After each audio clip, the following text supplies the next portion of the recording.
Ladies and gentlemen, thank you very much for spending some of your time with us, taking that opportunity to introduce you to the panel out here. So we've got Jens with us, we've got Lex with us, and we've got our good friend Ronald out here. Now, it's written big enough for you to understand what they're doing in life, so I'll leave this for you. And we were actually, chatting before we start, so saying, what are we going to talk about? So Ronald was skiing like a few weeks ago, so maybe we thought, by talking about, some ski resorts and sharing some good addresses. Lex is unbelievable in terms of some fish restaurants, all the way down to the coast, down to south of France even. He knows it by heart. So, Jens, no pressure, but what do you want to talk about? Well, if you let me the choice, it will be supply chains. Can I challenge you on that? Jesus Christ. Okay, fine. Supply chain it is now. So we're in the Netherlands. Thank you for having us. And I'm surrounded by, locals here. We're going to talk about, supply chain and how supply chain can help, the cloud and service provider business at the AI era. And I'm the only non-Dutch speaker. So bear with me. It's going to be difficult. Not for them. All right. How can we take on what is up against us today, which is essentially a call for scalability, an obsession for speed?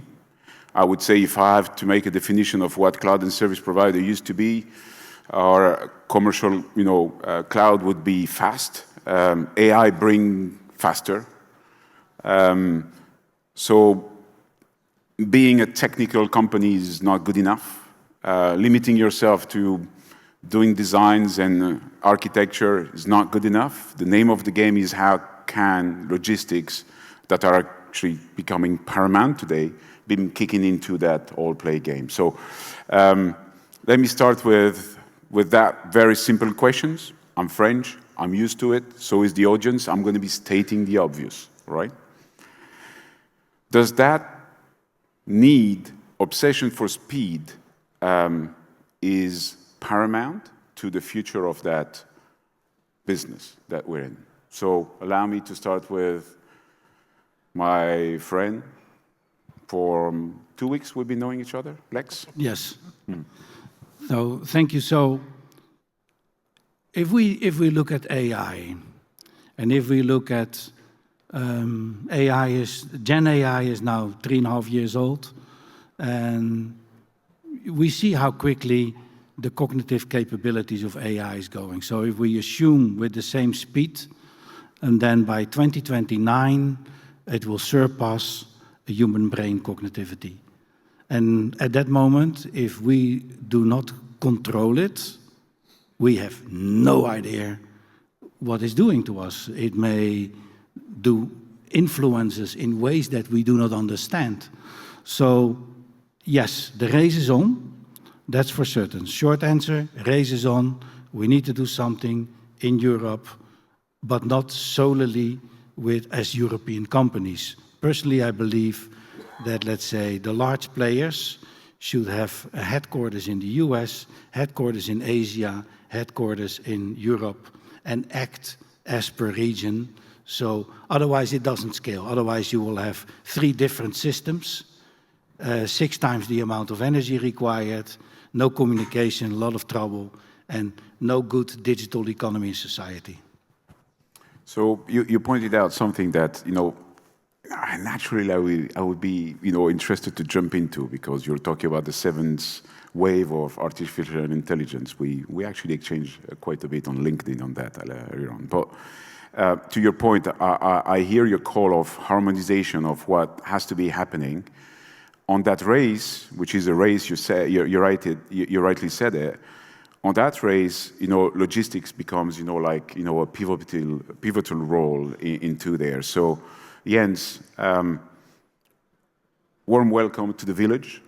All right, this is a place where we've been working all together for so long. It's very important for us to have the perspective of what logistics in such a technological environment means, and vice versa. What that technical environment means for people like DHL. So what's your perspective on the logistics play, the race that you see, how it impacts what DHL sees, and how can you better help the village to deliver faster? That's a lot of questions in one, right? Yeah, we're asked to be. I'm trying to be efficient. I'll try to cut it in pieces. I mean, how do we see it? Well, of course, every new industry growing fast is an opportunity for logistics players. That's an open door, right? So we see it as an opportunity for us to develop into a new market that actually we've been active in the past already. The need for speed is actually something a bit, I would say, maybe scary for us, because we see a very fragmented market with many of the players only focused on speed, which is something we can deliver. But my challenge to the audience would be, how do you coordinate that in a larger vision, with not just focus on speed in the very short term, but how do you build that into a supply chain strategy that is going to last for longer? And I see that as the biggest challenge for the supply chain decision makers in your village, as you call it. So thanks, Jens. Ronald, Jens, just about the resiliency of the supply chain. How does that work for you? Because building a strategy on supply chain, definitely is going to fuel your ability to go into that race. But how is resilient, and the resiliency of that supply chain pours into what you're driving day in, day out. Yeah, so building data centers indeed is increasing in speed, not only from the company having the need for revenues, but also more and more clients are needing to speed up their deployments. Having multiple data center projects ongoing, as North Sea we have regional data centers, so it's medium sized, but a lot of them. We need supply chains that are resilient, that needs to deliver when we need. And of course, there are some delays from authorities, having the permits, that kind of things. Net congestion is in the Netherlands also a thing. But once we have this all secured, then we need to speed up. And that means that our suppliers need to understand what we need from them. It's of course sort of a standard product, and they also need to deliver it very fast. And that is something you have to secure with your providers, as there is also some disturbance from hyperscalers who are clocking the systems every now and then. So it needs to be, you have good relationship with your suppliers to ensure your deliveries. So to that point, if I hear you well, and I think I do, when you say that you need to have like strong ties with your suppliers, I guess that it's equally the manufacturers, the likes of Schneider Electric and so on and so forth, but as well what Jens represents, because it's also the logistics out of it. So do you see them as provider? Do you see them as supplier? What do you entail into that relationship? I prefer to call them our partners. Yeah. We have a multi-vendor strategy, so it's not a single vendor, it's multi-vendor, but not too much, because otherwise you can not call them partner anymore. So there are, let's say, at least three in a country that have the ability to deliver us, and also it makes it resilient in the sense that if one supplier is occupied with other deliveries or whatever he has to do, we can go to another partner who might have the capacity. And having a standardized data center design, we also come up with standardized systems and equipment which we can easily buy from the market. But still we need this partnership to really understand each other and make sure that it is the correct systems and also in the time frame we need.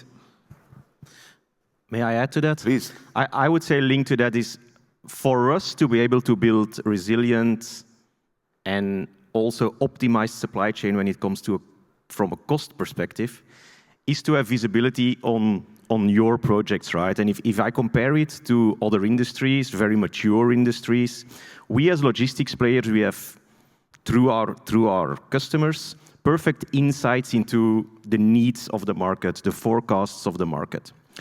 And that's a challenge we face in your industry. We're not there yet, right? we don't know through Schneider, through other of our customers, what is the market need going to be. And for that, you need to build additional capacity, you need to build additional systems that maybe we will regret in a couple of years from now that we might have overinvested, right? So that's a challenge for me to the audience. Help us building robust supply chains by sharing data. So partnerships and supply chain is an interesting thing. Everyone, if you look at procurement, they simply say, if you can deliver a UPS, a chiller, a generator in this time frame, you're on, otherwise you're out. And I think if people look at this wrongly. I believe if you understand when do you need that product to actually land in your data center, you can look at this differently. The only thing is, if I have an agreement, let's say, I get my generators after 1 year, 1.5 years, it should be there in 1.5 years. The worst thing that happens, and that happened in the past, is we were pushing the vendors 16 weeks, I need it. The sales guy would obviously said, sure, you get it. Now the problem starts because now during construction, the product is not arriving on time. So the contractor will say, I have to wait, extra cost, the whole program goes south. So it is not always about this standard delivery time. It's about understanding your project, understanding when do I need it. For instance, if I would have a complete skid with my main panel, my UPS, everything on it, I may flip it in towards the end. You know, today there is even connectors. You don't even have to put screws in. So there are connectors today available. So that is how you need to look at supply chain, project management. Otherwise, you will find yourself in really weird waters. So I mean, music to my ears. People who know me, I've always defended a vision that says, you know, there is no key account manager in any company in the world that is actually delivering a good job without a program manager. Because here we were talking about the program, and I think this brings me to the next question here, which is, you know, into my mind is, rightly said, Lex, people are so much obsessed by having it delivered when I put it on a piece of paper, a date on a piece of paper. There's different functionalities where, you know, you can preempt that. You know, I'm not here to showcase what we're capable of doing, but you can pre-test things so much in advance where it's actually saving time and gaining time on that program that we can push it out to you, Jens, in the supply chain. I'm going to talk about, you know, the standardization to an extent of a program rather than a design, because the design de facto you need to have a standard design because then you have no portability, and then the need of portability. So the two questions are as follows. If we've been so good in this industry to standardize our design, why are we not taking as crucially the standardization of the programs that needs to be delivered? And why are we so obsessed by putting it first? So in a way, are we trying to steal it from anybody else to have the upper end on the products, that putting it right into the program? Okay, and after that, I'll ask you about, you know, the use of portability. But do you believe that, and from an EU DCA perspective, you know, when you talk to all of the players in this market, is there a consensus on it's better to have it first than because you're afraid to have it late? And this, because to me, that's the essence of how you kill the supply chain of that business. So it goes back to a very fundamental. Imagine you're my age, nearly 66, and you're head of procurement. And you get this option to be more flexible and have it fixed. And you have a nice job, you make good money. You will just say, there's no tick in the box. So it requires people that understand flexible approach. And on the portability, I worked with a guy, Frans Greiner. He worked in the Middle East, and he did already skid in the 80s. There was one thing that everyone forgets, and he always hammered. If you have a skid, make sure you have a vibration meter on it. Because the moment it exceeds a certain vibration, you need to retorque everything again. And I see so many skids across the road. I know they take some real bumps, and they're just put into position. Something to think about. So back to you, Ronald, on that portability aspect. When you said, okay, I might be deploying here, I want to deploy there. Again, I'm going to be stating the obvious. How crucial is that into your game plan? Well, it is crucial because it gives us flexibility in the sense that projects are influenced by authorities delivering the permits. Having a standardized data center design and also standardized equipment, we can already pre-order equipment at the moment we start the project. If the project is delayed by the permit, because that is the only influence we have besides the power, we know exactly where we're going to build what. So if we have a project in Berlin, we can easily redirect the equipment to Frankfurt or to Munich if it's needed over there. And that gives us at least the security in the supply chain that we have the equipment we need. Maybe in a later phase we say where we're going to need it. If we finally have the permit, we know exactly when the equipment should be there. That's already standardized in our programs, that if we have a go on the permit and the power, we know exactly how the project look like and where we can do it. So, but now we put it into the AI era. So now your design needs to be modular, scalable, and adaptable. What do I mean with it? If you look at the NVIDIA racks today, they're going up to a megawatt. If you look at trends in the industry, which are already outside the lab, neuromorphic chips, a megawatt rack compared to a neuromorphic chip rack will be 100 kilowatts versus a megawatt. So if you want to make sure that you're not investing all your money at the same moment, you need to make sure that you can adapt to, let's say, the requirement over time, so the modularity. The other thing is also when it goes further, when it goes to 2 megawatts, you don't want to have suddenly a data center with 2 racks and it's a 10,000 square meter data center. So you also need to think along the lines, do I need to get, let's say, an energy spine? The word was invented by Jim Simonelli from Schneider Electric. Do I need to think about it? Can I use the grid and can I adapt to more capacity by having my own SMR, or over time maybe fusion, or my own wind parks, or battery storage, and so on. So all of these things you need to think about. I'm not saying you need to build it that way, but you need to do your own feasibility study for that and say it makes sense, no, not make sense. It's a bit like music to my ears and surprising at the same time, because what we see at this time as a demand from the market is larger warehouse spaces in more centralized locations. That's what we're faced with. And when I hear this, my advice is actually, well, let's not go into that race. Let's go to modular supply chains with more localized needs. And if you build a supply chain and a systems that, as you call it, are modular, that's perfectly feasible in logistics as well, with maybe smaller but decentralized setups, I believe we can meet your needs even better or a lot better than what we do today. I think you're a fair point. I think it's one of the key element that building that end-to-end supply chain is paramount to that point.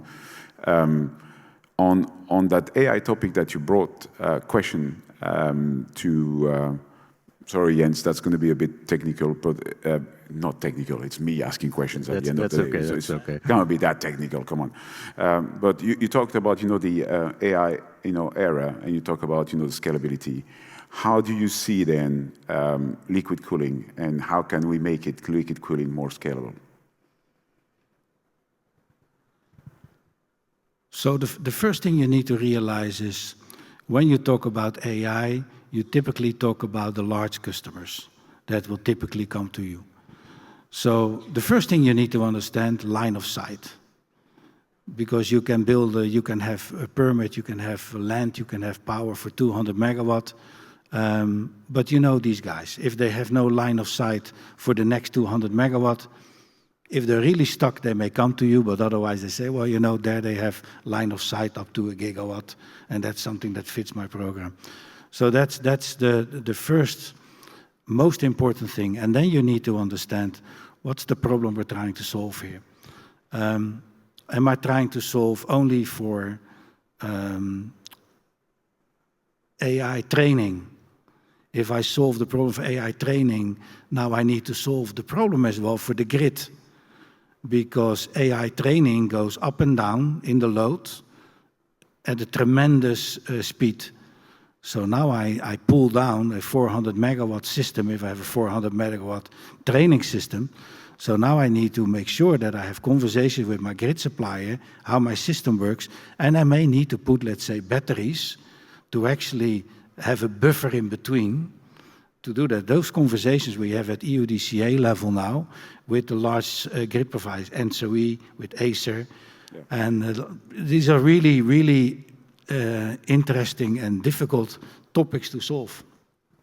So you said that, you know, the energy spine, it's something where I've seen a lot of, you know, our R&D lately, you know, I've been, you know, deploying time, square hours with those, you know, efficient, scalable, still, you know, sustainable, you know, solutions. I think that there is a lot going around, you know, sustainability. And I want to bring a topic here of sustainability because 3 years ago, everybody was up on stage saying, you know, sustainability is paramount and it's very important. And okay, I think that, you know, last year and through the course of 2025, I've seen that, you know, with that obsession of speed and deliver faster, which always trigger, you know, the confusion where why you want to build so fast somewhere where essentially you still don't have access to power, all right? I tend to believe that, you know, sustainability has been put on the back burner, which I don't think so, all right? And you know where we stand from in Schneider. It's been more than 25 years or 30 years that we're preaching, you know, do the right thing to the next generation, and not because we want to look good, it's because it's meaningful. There is a purpose that we have embraced a long time ago.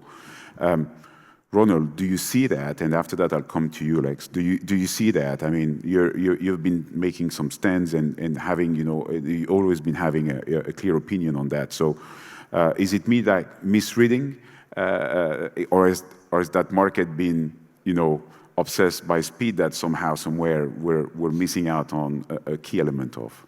Well, if you look at currently in the society, in the geopolitics in the world, you see that it is at a low attention of sustainability, but it are waves. So sometimes there is a high interest in this. Greta Thunberg is protesting somewhere, and then there is an economic crisis. We go into a low, and then Obama comes, and then Trump comes, and it goes up and down everywhere. But this doesn't work for a data center because we have capital investments to do for multiple years. And in the end, authorities are tightening the requirements on sustainability, but also a lot of our clients are asking more and more for reducing carbon, but also other sustainability things. So we developed a design without water for the cooling. It is without usage of water. And we have to invest it now and keep investing in this because it's one possible, but also in the longer term, you need it. If you forget sustainability now in your design, you will be hit by it in a few years when we go more to the attention of sustainability. So the European Commission is going full speed ahead on carbon emission-free energy. And therefore, for instance, I'm in the SMR Council at the European Commission. And initially they said 2030. So think about the grid. The grid upgrade, 56 gigawatts, has to be ready around 2030. So it would have fit perfectly with nuclear generation 3. And that has been delayed to 2034. So there is a little gap there that we need to ride through. And I will see for those projects possibly for a while gas as a ride-through. And then 2038 we will see generation 4 SMRs. and they are same, let's say, efficiencies, but they are better used for heat reuse as well. And then fusion is coming up as well in the conversations. I was at the European Commission for that as well. Personally, I believe they're on the wrong track, and we are battling against each other at Europe. For instance, Germany is saying we have this brilliant project. France is saying we have this brilliant project. Different technologies. US doesn't have that problem. China doesn't have that problem. We are competing with each other, so I'm telling them, don't do this. So yeah, but full speed ahead, carbon emission-free energy. I can't agree more to what you said. I mean, we're in an asset-heavy industry, all of us, I think. We need to invest a lot in assets to serve our customers. We can't, because of the political waves now, suddenly say, well, we'll invest a little less in carbon-neutral warehouses. It makes no sense. We build warehouses for 20, 30 years. We're going to build them green now, or we're not going to build them, right? Because it's a long-term decision. No, I'm with you. You know, when I talk about the obsession of Schneider Electric, you know that we've been embarking on that crusade of Scope 3, you know, and not limited to what we produce. So again, you're part of the company we work with simply because you've signed off to you know, those ambitions as well. But I want to you know jump back on that heat reuse. And maybe have a conversation on that. Do you think that we're doing the right thing globally in Europe? I mean, so the Nordics countries are known to be imposing more and more of the heat reuse, and for some obvious reason, even to somebody absolutely illiterate to the data center industry. But globally, do you believe that we're doing the right thing in Europe, I would say, for heat reuse? So the EUDCA is signing we're in the process of signing a three-party agreement together with Euroheat and Power. And they are a trade association. They have over, I think, 20,000 heat networks in Europe that they have members for. And together with, let's say, DG Ener, which is the Director General Department of Energy. So there is definitely an opportunity. But if I look, for instance, at the designs, now step back into digital, that we do since 2010, we always put a heat exchanger on the wall, and no one wanted to have the maturity one level of heat because it was only up to 30 Celsius. Now we see at Euroheat and Power, because they must decarbonize by law, that there is a tremendous base load of roughly 30% that can run on continuous 30 Celsius water. So now it suddenly becomes more interesting. Then I developed a maturity model up to 6 levels of maturity, from free to selling to up to even clustering with all kind of partners in the industry to sell complete regions where they build houses. So it's all there. It's really interesting. It will happen, but what we should not forget, there was a funny rule for a moment in Germany, something like you have to do 25% of your heat, you have to connect. Imagine you have a gigawatt data center, what to do with this amount, you know, 250 megawatt. There's no use for it. So they now realize it should come, let's say, as a kind of a marketplace. So wherever we build a data center, we should be able. We have so much heat available now. Connect, yes or no? Free, or you pay, or whatever is there. Yeah, Ronald, I like to pick. Thank you very much, Lake, on this one.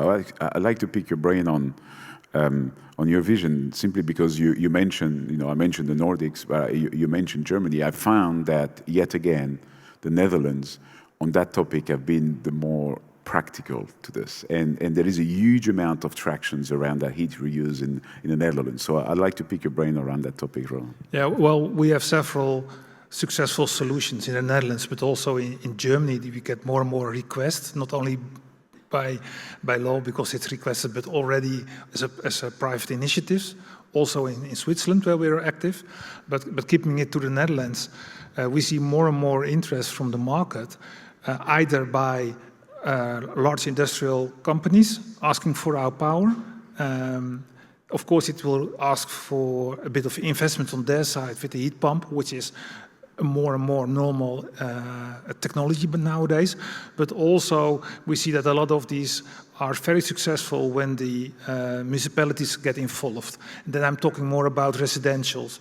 The thing we might have to do, or at least what we like to do, is uncouple the heat request from the demand. The demand from the supply, because if we are able to store it, for instance, in a water layer in the ground, we can fill it up in the summer, don't use our heat pumps, for our chillers, and in the winter you can get it out. And then it's even more effective also on our side, because otherwise it will only be effective on the customer side, which is okay. We're happy to help with that, and we have, as said, multiple successful solutions on this.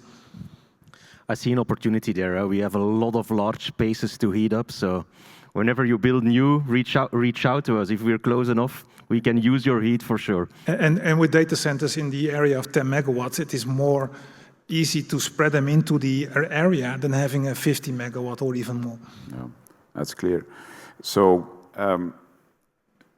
if we put things, because we're coming close to a wrap, and I don't want to wrap before I've asked that question. My feel is very much about how do we educate or keep on educating each other to what is the ultimate goal. So in that equation, we talk about suppliers being partners. We talked about service providers being really embedded into that program. We talk about resiliency of the supply chain. We haven't talked about the integration partners could be like additional or fast forwarding some of the delivery. Do you feel that we're doing an equal good job in going to the ecosystem of this world? We're talking about the general contractor, the panel builders that are actually helping into the delivery of the data centers. Do you think that they're equally minded by having a program which is resilient and scalable, or do you believe that they would be the first victim of the pressure that is put onto that market to say deliver faster at any cost? So what would be are we doing a good job in embarking with that needed transformation the rest of the ecosystem? I think that depends from company to company. When I was, let's say, involved in the design, engineering, construction, mergers, acquisitions, name it, I remember that we always invited our partners at the table from day one. So we would not come up always with, this is what we need to do. We also wanted to listen. Sometimes we came up with ideas, and then one of our partners would say, not a brilliant idea, you may look at this differently. And I think that's a maturity that you need to accept and embrace. You don't want to change your design every time, that's for sure not. But you definitely want to put the feedback every time into the same loop. So you basically make your vendors partly operational, something they've never been before, because they were just suppliers. Engineering bureaus were just engineering bureaus. The consultants who always said, this is what you need to do, they had no idea about operation. So you make them part of that, let's say, feedback loop and let's say, design loop. Yeah, I think that is very true, Lex, what you're saying. And it also depends on the perspective you have. We, as a data center operator, understand our data center and send the operations of the data centers. And the suppliers only knows it for their equipment. But working together, make them part of our operations, as you said, make them understanding how we operate the data center, where our needs are. They come up by themselves with solutions, which is very helpful, and we can see how to integrate this. And that's why I also like to call them partners, because then you really work together in enhancing your data center design and your equipment. I don't call them partners, I love to rip them off if I can. True. So look, I think, at a point in time, they're going to try to kick us, out from that floor. So it comes to the time where I need to wrap it up. What would be your word of wisdom before we wrap that out? So Jens.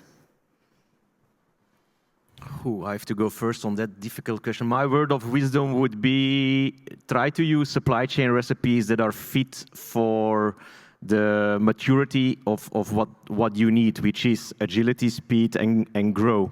And don't mix it up with old supply chain recipes from mature industries, because you will end up with a supply chain that maybe fits what is in the large supply chain books, but not what you need in the next 5 years.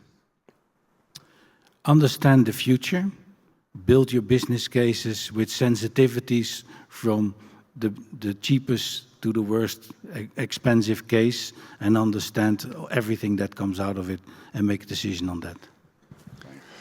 And maybe in line with my previous, don't buy as a shark the cheapest one, because tomorrow there will always be another one, the cheapest.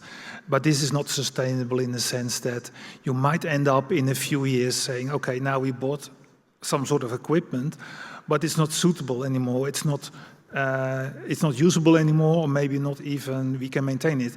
So make sure that you have long-term agreements, or at least relations with your suppliers, so you can work for a long time together, and that will pay off not in the next year, but in the next coming years. So be obsessed by the destination. Yeah. Keep your eyes wide open on the destination. Just do it. Just do it. It's just business. Thank you very much. Thank you.